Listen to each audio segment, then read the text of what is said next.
Hi everyone, today is September 23rd and I'm going to read the Bible. And for the Old Testament, the reading is taken from Isaiah chapter 43, verse 14 to chapter 45, verse 10. This is what the Lord says, your Redeemer, the Holy One of Israel. For your sake I will send to Babylon and bring down as fugitives all the Babylonians in the ships in which they took pride. I am the Lord, your Holy One, Israel's Creator, your King. This is what the Lord says. He who made a way through the sea, a path through the mighty waters, who drew out the chariots and the horses, the army and reinforcement together, and they lay there, never to rise again, extinguished, snuffed out like a wick. Forget the former things, do not dwell in the past. See, I am doing a new thing. Now it springs up. Do you not perceive it? I am making a way in the wilderness and streams in the wasteland. The wild animals honor me, the jackals and the owls, because I provide water in the wilderness and streams in the wasteland, to give drink to my people, my chosen, the people I formed for myself, that they may proclaim my praise. Yet you have not called on me, Jacob. You have not wearied yourself for me, Israel. You have not brought me sheep for burnt offerings, nor honored me with your sacrifice. I am not burdened you with grain offerings, nor wearied you with demands for incense. You have not brought any fragrant calamus for me, or lavished on me the fat of your sacrifices. But you have burned me with your sins and wearied me with your offenses. I am he who blots out your transgressions for my own sake and remembers your sins no more. Review the past for me. Let us argue the matter together. State the case for your innocence. You first father sinned. Those I sent to teach you rebelled against me. So I disgraced the dignitaries of your temple. I consigned Jacob to destruction and Israel to scorn. Chapter 44. But now listen, Jacob, my servant, Israel, whom I have chosen. This is what the Lord says. He who made you, who formed you in the womb, and who will help you, do not be afraid. Jacob, my servant, Jeshurun, whom I have chosen. For I will pour water on the thirsty land and streams on the dry ground. I will pour out my spirit on your offspring and my blessing on your descendants. They will spring up like grass in a meadow, like poplar trees by flowing streams. Some will say, I belong to the Lord. Others will call themselves by the name of Jacob. Still others will write on their hand the Lord's and will take the name of Israel. This is what the Lord says, Israel's King and Redeemer, the Lord Almighty. I am the first and I am the last. Apart from me there is no God. Who then is like me? Let him proclaim it. Let him declare and lay out before me what has happened since I established my ancient people, and what is yet to come. Yes, let them foretell what will come. Do not tremble, do not be afraid. Did I not proclaim this and foretell it long ago? You are my witness. Is there any God besides me? No, there is no other rock. I know not one. All who make idols are nothing, and the things they treasure are worthless. Those who would speak up for them are blind. They are ignorant to their own shame. Who shapes a god and casts an idol, which can profit nothing. People who do that will be put to shame. Such craftsmen are only human beings. Let them all come together and take their stand. They will be brought down to terror and shame. The blacksmith takes a tool and works with it in the coals. He shapes an idol with hammers.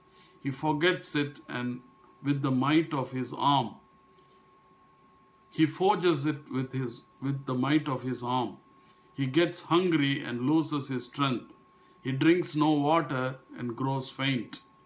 The carpenter measures with a line and makes an outline with a marker. He roughs it out with chisels and marks it with compasses. He shapes it in human form in all its glory, that it may dwell in a shrine. He cuts down cedars, or perhaps took a cypress or oak. He let it grow among the trees of the forest, or planted a pine, and the rain made it grow. It is used as fuel for burning. Some of it he takes and warms himself. He kindles a fire and breaks bread. But he also fashions a god and worships it. He makes an idol and bows down to it. Half of the wood he burns it in the fire. Over it he prepares his meal. He roasts his meat and eats his fill. He also warms himself and says, "Ah, I am warm. I see the fire." From the rest he makes a god, his idol. He bows down to it and worships. He prays to it and says, "Save me, you are my God." They know nothing, they understand nothing. Their eyes are plastered over so they cannot see, and their minds closed so they cannot understand. No one stops to think. No one has the knowledge or understanding to say, "Half of it I used for fuel. I even baked bread over its coals. I roasted meat and ate it. Shall I make a detestable thing from what is left? Shall I bow down to a block of wood?" Such a person feeds on ashes. A deluded heart misleads him. He cannot save himself or say, "Is not this thing in my right hand a lie?" Remember these things, Jacob, for you, Israel, are my servant. I have made you, you are my servant. Israel, I will not forget you. I have swept away your offenses like a cloud, your sins like the morning mist. Return to me, for I have redeemed you. Sing for joy, you heavens, for the Lord has done this. Shout aloud, you earth beneath. Burst into song, you mountains, you forests and all your trees. For the Lord has redeemed Jacob. He displays his glory in Israel. This is what the Lord says, you Redeemer who formed you in the womb. I am the Lord, the maker of all things, who stretches out the heavens, who spreads out the earth by myself, who foils the signs of false prophets and makes fools of diviners, who overthrows the learning of the wise and turns it into nonsense, who carries out the words of his servants and fulfills the predictions of his messengers, who says of Jerusalem, "It shall be inhabited.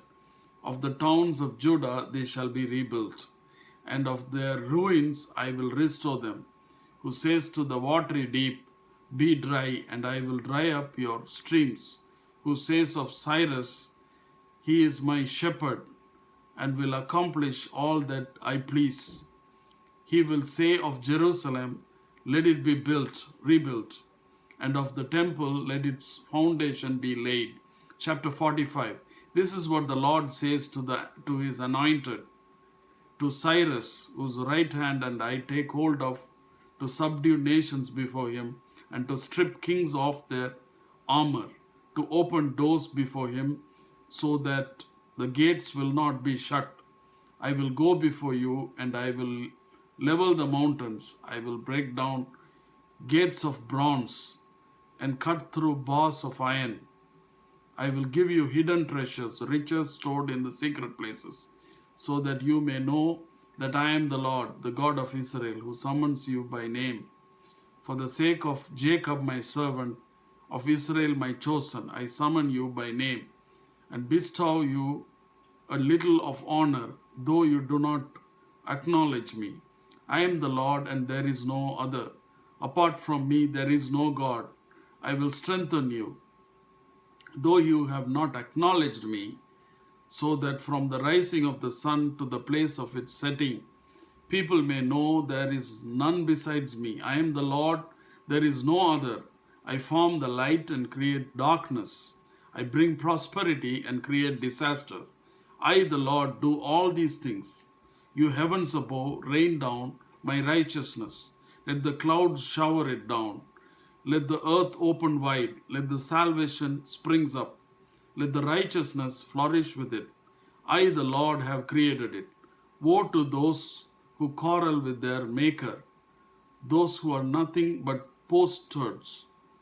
Among the potsherds on the ground, does the clay say to the potter, what are you making? Does your work say, the potter has no hands? Woe to the one who says to a father, what have you begotten? Or to a mother, what have you brought to birth? Amen. The next reading is taken from Ephesians, the New Testament. Ephesians chapter 3. Chapter 3. For this reason, I, Paul, the prisoner of Christ Jesus, for the sake of you Gentiles, surely you have heard about the administration of God's grace that was given to me for you. That is the mystery made known to me by revelation. As I have already written briefly in reading this, then you will be able to understand my insight into the mystery of Christ,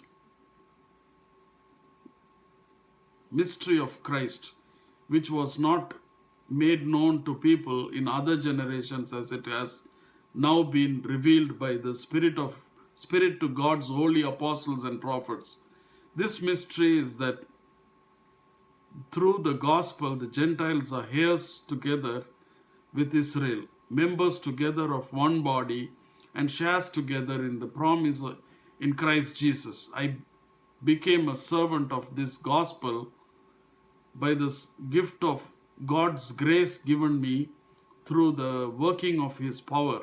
Although I am less than the least of all the Lord's people, this grace was given me to preach to the Gentiles, all the Lord's people. This grace has given me to preach the Gentiles administration of this mystery, which for ages past was kept hidden in God who creates all things. His intent was that now through the church, the manifold wisdom of God should be made known to the rulers and authorities in the heavenly realm, according to His eternal purpose that He accomplished in Christ Jesus our Lord.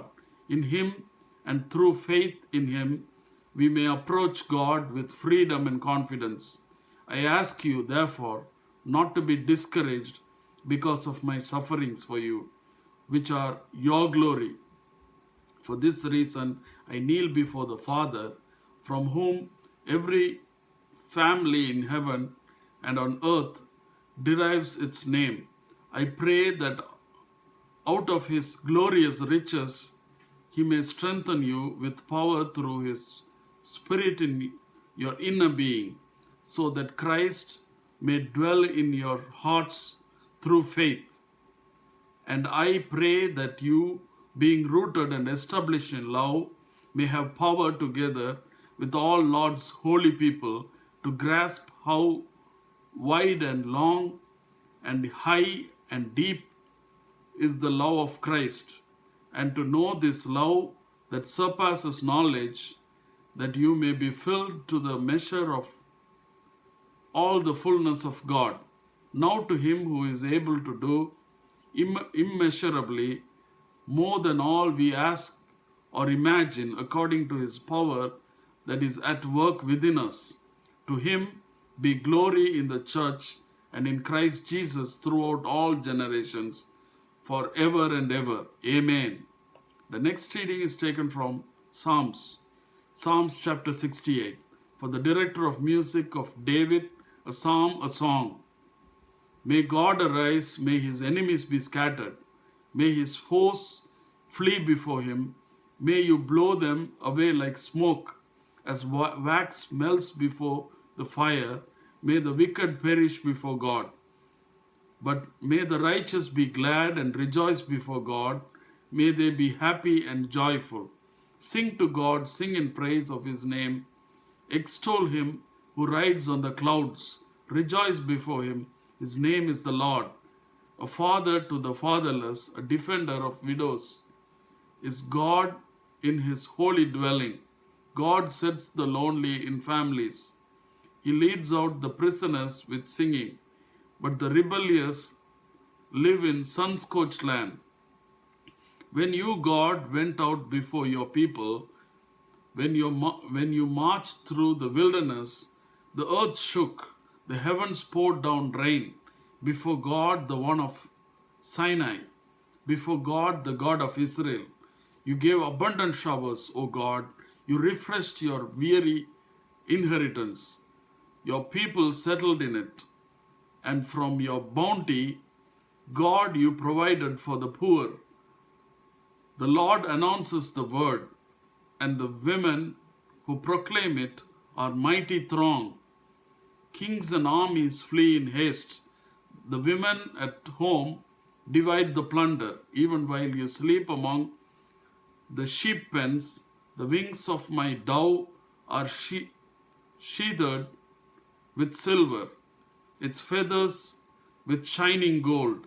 When the Almighty scattered the kings in the land, it was like snow fallen on Mount Zalmon. Mount Bashan, majestic mountain, Mount Bashan, rugged mountain.